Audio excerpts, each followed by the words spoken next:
Welcome to Small Talk with Kenya and Dawn. I'm Dawn. And I'm Kenya. We are back here with part 3. We are continuing our conversation with friendship. So when we left off and we had been talking a little bit about confidence and confident being, within our friendships and confidence in that person.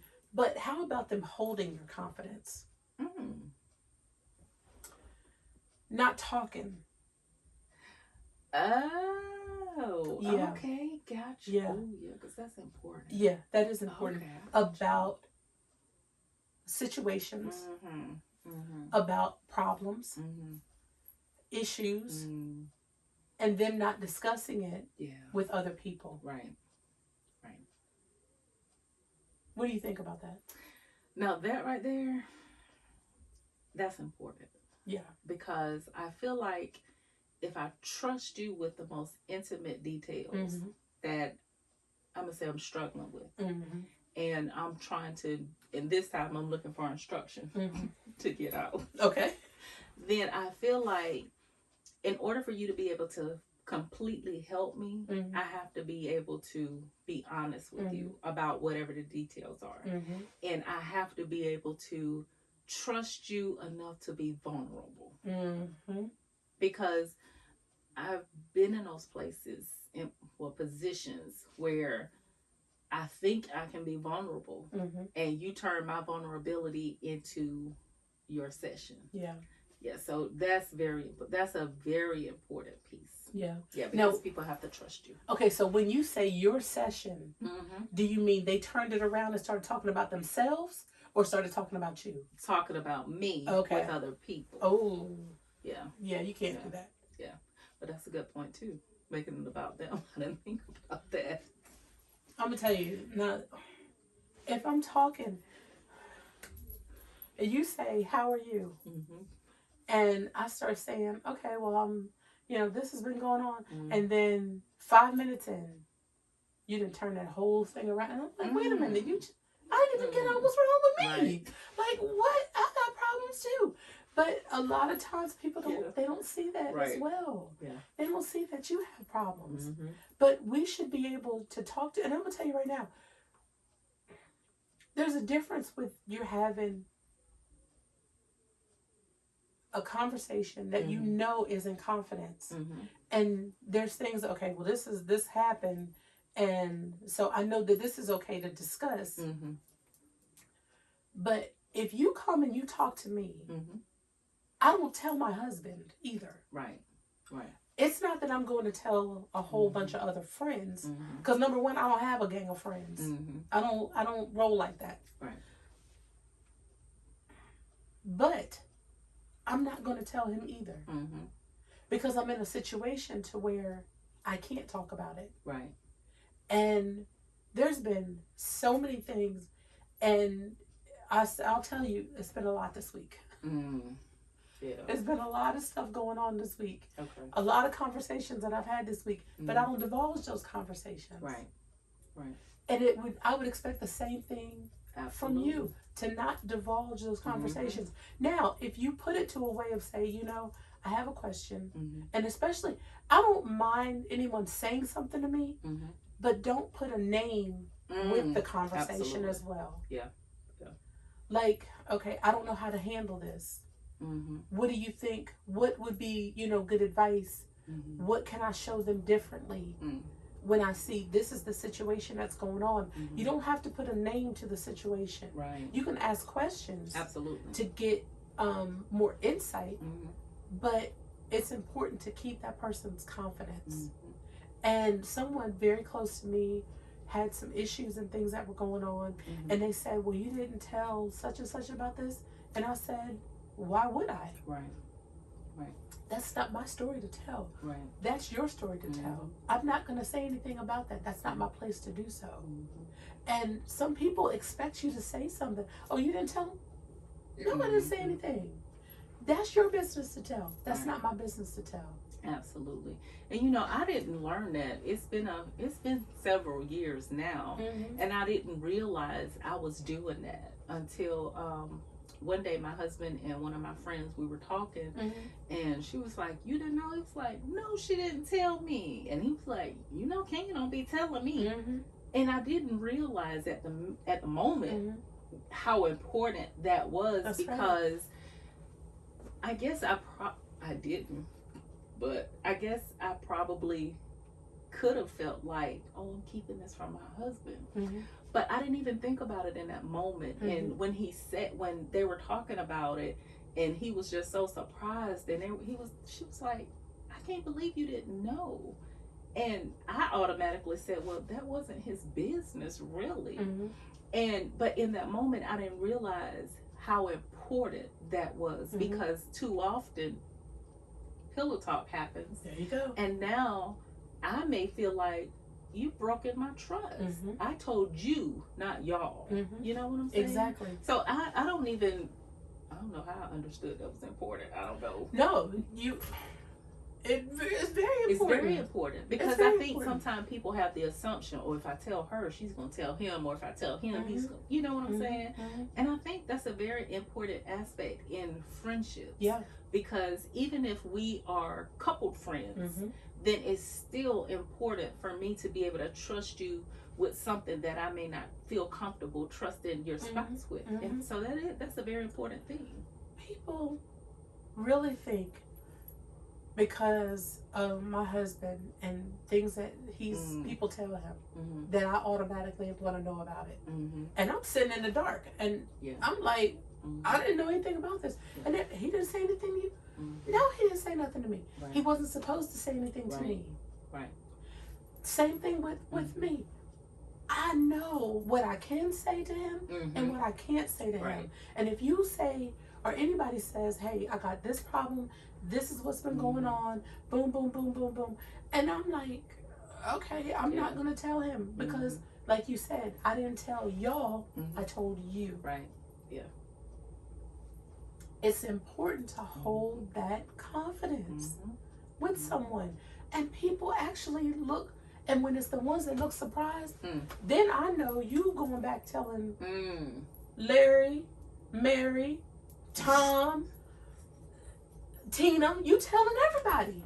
So I know that because you're surprised that I didn't do it, I'm not going to be surprised because you did.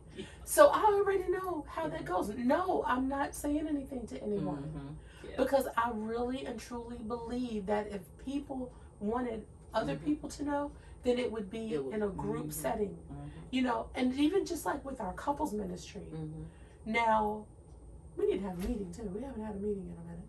Yeah. But that's a little offline. But anyway, just thought about that. Yeah. But it's just been a lot going on. Yeah. Okay, but anyway, in our couples ministry, whatever happens in our living room, doesn't go back out to the church. Right. That stays right there. Now, if you discuss it amongst your husband, or something like that, things that like, wait a minute, well, how can we help this person, or what can we do? Yeah. Or if you and I say, what can we do to help? Let's go to breakfast, let's go to lunch, let's go to dinner, let's get together and, just a different, different setting outside of, everyone. I think that may be a little bit different, because you're looking for a solution to the problem. You're not looking towards, it's not gossip. Right. We're looking for a solution. We're looking for how we can get over this hump. Yeah. But what happens in our couples ministry, that stays in that living room. It's not dispersed among the congregation. Or the couples that's missing that session. If you missed it, you just missed it. Yeah. Because we've had people say, well, how was couples ministry? You missed a good one. Yep. We had great conversation this time. We talked about this. This was the topic. And I can give you the notes on it if you want it. I can give you the handout. But this is what we talked about, but we don't get into the specifics of the conversation. If you weren't there, you just weren't there. You missed it. Yep. I'm sorry, but you just missed it. Yeah. But I think it's important to do that. Absolutely. I think it's important, not just within the couples ministry, but like we were saying, within our friendships. Your friends should be able to say, I know that this thing is on lock and they're not going to tell anybody. Right. They're not going to say a word. They're not going to. Yeah. What's your thoughts? All of that. I never even, when you first said whole confidence, like what? But now, I mean, just talking it through, I don't think, like I said, I realized how much of that I was doing and that it was okay to do it that way. Because I think sometimes people that run in the same friend circle expect to be caught up when they miss something. And that's not so. Because even in my friendship, I have a friend circle, but each piece is different. Each person, I know what I can expect from that person. So I think even in those situations where they're just friend circles, you're not always going to know everything about everybody because people, I think, that we have a different expectation from each person within the circle. That's right. Yeah. It is a different expectation, from everyone. Some people don't know how to navigate that, though. Yeah, and they get offended. And they get very, very offended. You can have that friend group, but your dynamic is different with other people. The things that you can tell one person, you may not be able to tell that other person. Absolutely. And you got to be careful with that. Very. You have to be very, very careful with that. For a long time, my best friend, we've been friends probably since I was 18. Yeah, we met each other and we grew to be extremely close. She passed away. My other best friend that I talked about, 30 years plus. And then my aunt. Yeah. We were best friends.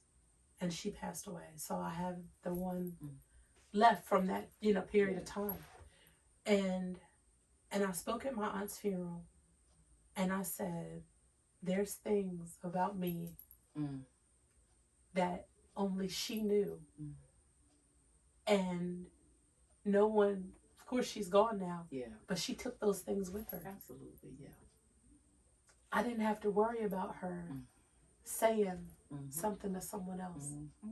And the same thing with me.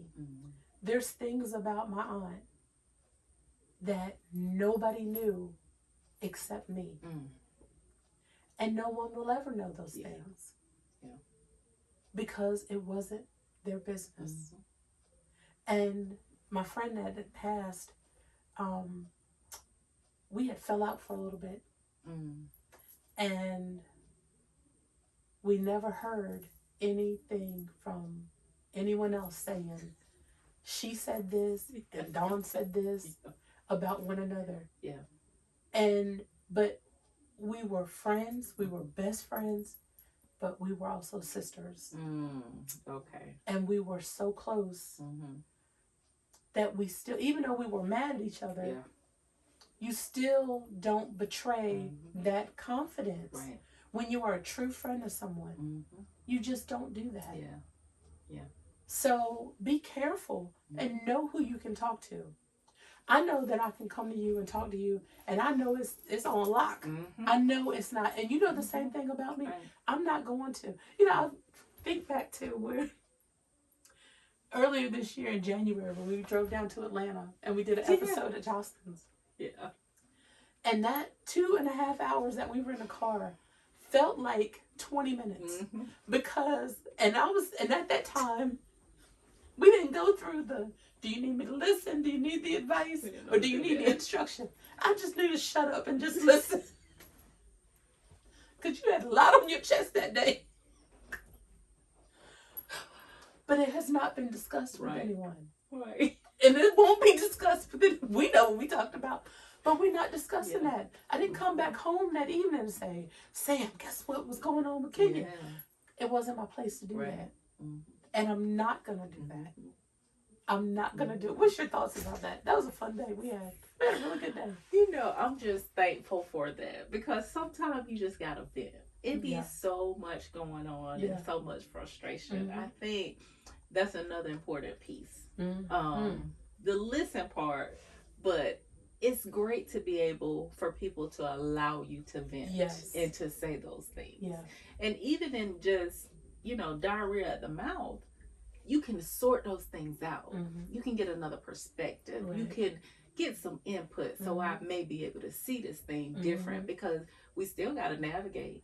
Yeah. So now I need to figure this out so it's not still bothering me. Exactly. So, yeah. Exactly. But I think we do need to give one another that grace. Absolutely. To be able to get those things out. Because sometimes you feel so much better. You got so much pent up inside of you. And you just need to release it. Absolutely. You just need to let it go. Absolutely. Without someone looking at you like you're just a horrible person. Right. Sometimes you just need to let it go. Yeah. And it be so much. So many small pieces that's just growing bigger and bigger and bigger. And I think that's good for our mental. Yeah. Yeah. Because we really need to make sure, holding that stuff in, it just keeps making you more angry, you're more frustrated, you feeling all of these things. And really, the solution sometimes is just let me just say it. Yeah. Let me just get it out. Just say it. And then sometimes, when I get it out, I'm done with it. It's over. I'm finished with it. I've been able to release it. And it's like, oh, thank you, Jesus. Right. I'm so glad that I can do that. Mm-hmm. But let me say this too. Don't try to force friendships. Ooh. Some people want to be friends with people so bad. Wow. And did you ever think that there's a reason why you're not friends with that person? I never thought about the forest. Don't try. I've thought about it before. Wow. I don't know why it just came up to me, but somebody needed to hear that. Don't force friendships. Yeah. Don't force that type of relationship. Yeah. Because it's probably not supposed to happen. Absolutely. I think that friendships happen organically. I think that whatever block God has you on that day, if you're supposed to be with that person, they'll come on that block as well. Absolutely. But don't try to force it. It's like taking, this and trying to make it fit in here. Yeah. It doesn't fit. Don't try to force things. Yeah. People are wrong for you sometimes. Absolutely. Not to say that you can't be nice to them or you can't be helpful to them, but sometimes people are not supposed to be in your space in that way. So don't force those things. They can be detrimental. Absolutely. They can be detrimental to your health. Yep. Yeah. But I'm sure you've probably seen it to where people try to force friendships. Yes, I have. And it doesn't work. It doesn't. But the part you said is detrimental to your health. And that's the part I've seen. The bleed that's all over. Yeah. It's all over the place. Yeah. And they still don't get it. No. And they have, that's the other piece that always baffles me. It's okay. It's okay. If we're not besties, it's okay. I can still be cordial. But you don't have to be. That's right. And I'll tell you something else friendship is not. It's not jealousy. Ooh. Now that's draining. Yeah. It's not jealousy. Yeah. Yeah. It's not jealousy. Yeah. It's not, I want what you have. It's not rolling your eyes because somebody went and got a new car. Or their house may be bigger. That bigger house comes with a bigger mortgage. That part. Or that 2 people out of the circle of 5, 2 went to lunch and the other 3 didn't go. Well, why we didn't? I can't do it. Yeah. I can't do it. You weren't supposed to be there that day. Right. But again, that's those mature relationships, understanding different dynamics. Everybody has a piece to the puzzle. Everybody has a piece to the puzzle. Yeah. And you may not be able to sit in the capacity of what one of these people needed that day. Yeah. And that's okay. Yeah. It's okay. And while I'm thinking about it, me and Wanda was texting the other day when we were at work. So we talked about trying to go shopping. And I talked to Faye about it. So I'm telling you too, we tried to go shopping. And so we can all go shopping. You see how easy that was? Yeah. That's what I'm saying. It's just, I just feel like, and not to say that they don't get complicated, but friendships should be easy. They should be It easy. should be easy. It shouldn't be hard because Yeah. your friends should be there to support you. Mm-hmm. Your friends should be there to be able to have those confident Right. conversations, Mm-hmm. be confident in the friendship, Mm-hmm. dependable, reliable, Right. supportive. I mean, all of those All of things. them. That's what friendship should look like. Mm-hmm. It should not, it shouldn't be envious. Ooh. It shouldn't be boastful. Ooh. And you think about the dynamics when you have those kinds of things in the mix. Mm-hmm. Oh my goodness. Yeah. Friendship shouldn't be one-sided. Mm-mm. Mm-mm. It shouldn't. Mm-mm. And when you think about friendships, go to 1 Corinthians. Mm. Go to, look at you all that. them little things. Yes. Envious, it doesn't boast. No. It doesn't keep record. No. All those things. No, it doesn't. I never thought about putting Me that on either. friendship. Okay. Oh, can you? I didn't either. All right. I never thought about that. I didn't either, but I like it. Yeah. It should not be Yeah. those things. Like you said, friendship should be easy. Yeah. It should be easy. When, and I always say that for a husband, Mm-hmm. and I tell women, single women, ask God to send the husband that God designed for you. Mm-hmm. Ask God to send those friendships that God designed for you. Yeah. Absolutely. I need to add that in there as well. Mm-hmm. I don't want fake friendships. Yeah. I don't want people that I can't depend on. Mm-hmm. I don't want someone that I can't rely on Yeah. when I'm down. Mm-hmm. I need somebody that's going to be encouraging to me, Mhm. somebody that's going to be able to lift me up, Mhm. someone that's going to be a true friend to me. Absolutely. Mhm. That's what I want in friendship. Yeah. Ooh, That was a lot. that was a lot. Yeah, I didn't think about that. So now I'm gonna, when I read 1 Corinthians, Mhm. was it chapter 13? 13. Yeah. I'm going to look at that Yeah. in a different way Yeah. now when it comes Yeah. to friendships. Measure friendship against it. Yeah. Oh, dang. I would have never thought to do that. I'll tell you, the Holy Spirit strikes I'm saying, again. yeah, because I mean, you think about those things. Yeah. If you go down that list, Mhm. then friendship is easy. Yeah. Yeah. And I'm not saying it won't get complicated sometime because we're human, Right. but that's the easy part. I think we thought about it so much within our marriages, Mhm. we didn't think about it with our friendships as well. Absolutely. Yeah, I never did. me either. I would have thought about that. Yeah, but I do. I like it. Yeah, I do too. I like it. Yeah. What else do you want? Because honestly, I still got a lot of stuff swirling around in my head, but I think we're going to leave it right here. Okay. We may pick this up again at a later date, Okay. talking about friendships again. Okay. Anything that you want to add while we're closing up? No, that was it. I don't think I have anything else I need to add either. I think Okay. we kind of said it all right All right. now. But like I said, we may come back later on and do another part to friendship. Okay. We'll see. Sounds good. I think it may be a good idea to get a younger take, to get a younger audience about these Oh. friendships now. Now that's a great idea because I see a lot of complex relationships. Yeah. Yeah. Yeah. And I think there needs to be some clarification in those. Yeah. Yeah, so let's do that. Okay, so we're going to wrap up part 3 of this episode of Friendship. Please go to our website, jordanchristiancenter.com. You'll find links to those other Bible studies from Pastor Hairston and Minister Adam Butts. Please, with this video, like the video, subscribe to the channel, hit that notification bell so that you know when Small Talk with Kenya and Dawn premieres, which is every Tuesday morning at 7 a.m. So until then, have a great day.